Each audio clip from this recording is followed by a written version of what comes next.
Stephen ചേട്ടൻ ഓർമ്മയുണ്ടോ ഈ താരത്തിനെ? ആരിത്? താരക്കുഞ്ഞേ വാവാ, നല്ല ക്യൂട്ടായിട്ടാണല്ലോ പാട്ട് പാടാൻ വാവാ. എന്ത് സ്റ്റൈലാന്ന് നോക്കിയെന്നേ. അതായത് സാരി ഉടുത്താ ചേരും, ധാവണി ഇട്ടാ ചേരും, ചുരിദാർ ഇട്ടാ ചേരും, നാടൻ ഡ്രസ് ഇട്ടാലും ചേരും. പേര് പോലും മാറ്റി, താരക്കുട്ടി. കുട്ടിയല്ല, താര. സ്റ്റീഫനങ്ങൾ വിചാരിച്ചു ഇനിയിപ്പോ സ്റ്റീഫനങ്ങൾ അടുത്ത പ്രാവശ്യം വരുമ്പോഴേക്കും പല്ലൊക്കെ വന്നിട്ടുണ്ടോ? പല്ല് വന്നില്ലല്ലോ. ഇല്ല. നീ എത്ര നാളെടുക്കും? വളരെ സ്ലോ മോഷനില്ല. പക്ഷെ ഇതളക്കുന്നുണ്ട്. പെണ്ണ് കാണാൻ സമയത്ത് എങ്ങനെ പല്ല് വരുവോ? ഇല്ലെങ്കിൽ നമ്മള് വെപ്പ് പല്ല് വെക്കും അല്ലേ? വെപ്പൊന്നും വേണ്ടേ? വരുമായിരിക്കും അല്ലേ? വേണ്ട, എനിക്ക് വെപ്പൊന്നും അല്ല, വേണ്ട. നമ്മുടെ പല്ല് വരുവോ? നാണക്കേടല്ലേ ഇനി വലുതായിക്കൊണ്ടിരിക്കുമ്പോ. വരണം.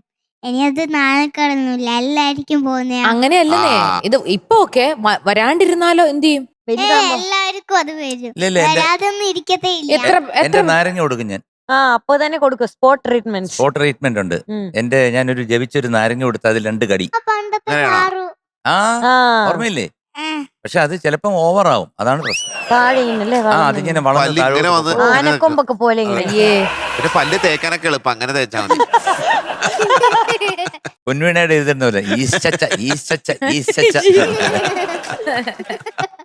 മക്കളെ ഏത് പാട്ടാ പാടുന്നേ? കല്യാണ കുരുവിക്ക് പുല്ലാനി പുര കേട്ടാ. ശ്യാമങ്ങളുടെ ബേബിന് വേണ്ടിട്ടാ ഞാൻ ഈ പാട്ട് ഡെഡിക്കേറ്റ് ചെയ്യുന്നത്. ഓ, നമ്മുടെ ശ്യാമപ്രസാദ്. നമ്മുടെ ശ്യാമപ്രസാദിന് അവന് കുറച്ച് നാള് കൂടി അവൻ ആഗ്രഹിച്ച് ഇതാ ഒരു കുഞ്ഞുമാവ ഉണ്ടായേക്കാണ്. അപ്പൊ നമ്മുടെ ശ്യാമപ്രസാദിന് വേണ്ടിയാണ് താരക്കുട്ടി. നമ്മുടെ ഗ്രൂമർ ശ്യാമപ്രസാദിന് വേണ്ടിയാണ് ഈ പാട്ട് ഡെഡിക്കേറ്റ്. സൂപ്പർ. കുടുംബങ്ങളിൽ കൂട്ടുകൂടിയ 10 വർഷങ്ങൾ.